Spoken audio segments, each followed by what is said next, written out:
kabar semuanya? Semoga kita selalu semangat dan tidak lengah untuk selalu terapkan protokol kesehatan dalam keseharian kita. Seluruh dunia itu sedang bekerja keras bersama-sama mencari cara untuk menghentikan pandemi ini. Pencegahan yang lebih ketat, pengobatan yang lebih baik, dan ditemukannya vaksin COVID-19. Perlu diketahui, setiap pemberian vaksin apapun jenisnya, ada beberapa hal yang perlu diperhatikan. Nah, sekarang saya akan membahasnya nih dengan Dr. Dirga Sakti Rambe. Memang sebelum menerima vaksin, kita harus tahu dulu apa aja sih yang harus dipersiapkan oleh seseorang sebelum dia divaksinasi. Yang penting kita sehat, artinya sehat secara umum. Bukan berarti kalau kurang tidur nggak boleh vaksinasi, bukan berarti kalau kurang olahraga nggak boleh vaksinasi, enggak ya. Tapi memang ada pertanyaan-pertanyaan untuk screening, artinya dokter itu memastikan dulu sebelum memberikan vaksin. Misalkan pasti ditanya, apakah Anda sehat hari ini? Satu. Yang kedua, apakah ada demam hari ini, gitu kan?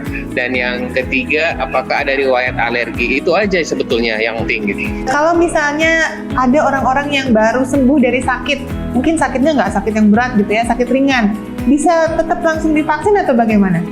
Secara umum bisa, bahkan batuk pilek pun itu bukan halangan untuk vaksinasi apapun. Vaksin ditunda bila ada demam lebih dari 38 derajat. Beberapa jenis vaksin tertentu kan bisa bikin kita pasca imunisasi atau setelah kita imunisasi itu malah jadi demam. Apa yang harus dilakukan kalau seperti itu? Demam karena vaksinasi itu sesuatu yang sangat wajar. Demam setelah vaksinasi adalah tanda vaksinnya bekerja.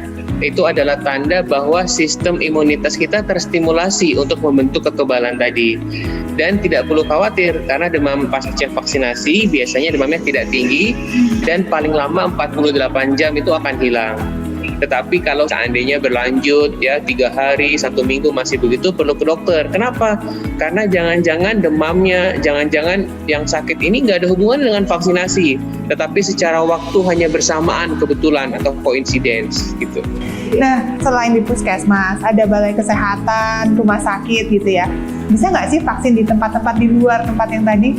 Sebetulnya anjurannya yang paling baik tetap dilakukan di fasilitas kesehatan ya. Tapi pada masa pandemi seperti ini boleh dipertimbangkan untuk ada inovasi-inovasi ya. Syaratnya apa? Yang dokter dan alatnya harus standar seperti di rumah sakit. Ini bukan sesuatu hal yang baru ya Dr. Dirga ya? Bukan, kita udah puluhan tahun ya Indonesia punya program imunisasi rutin ya. Kita bisa mendistribusikan vaksin dari pabriknya sampai ke pelosok-pelosok ya di tanah air, dan itu semua sudah berlangsung rutin dan bukan hal yang istimewa, dan kita siap ya mendistribusikan vaksin apapun nanti. Terima kasih banyak Dr. Dirga. Jadi ada beberapa hal yang harus diperhatikan baik sebelum menerima vaksin maupun setelahnya. Mudah sekali, Anda bisa siapkan obat penurun panas jika badan terasa demam setelahnya. Cukup pantau terus perubahan suhu tubuh, kontak layanan kesehatan jika tidak kunjung sembuh. Mengetahui informasi langkah-langkah sebelum dan sesudah vaksinasi tadi membuat kita jadi tidak perlu khawatir atau takut yang berlebihan ya. Karena sekali lagi, vaksin datang, kita sudah harus siap, berani, dan bersedia. Saat kenal, kita bisa jadi kebal.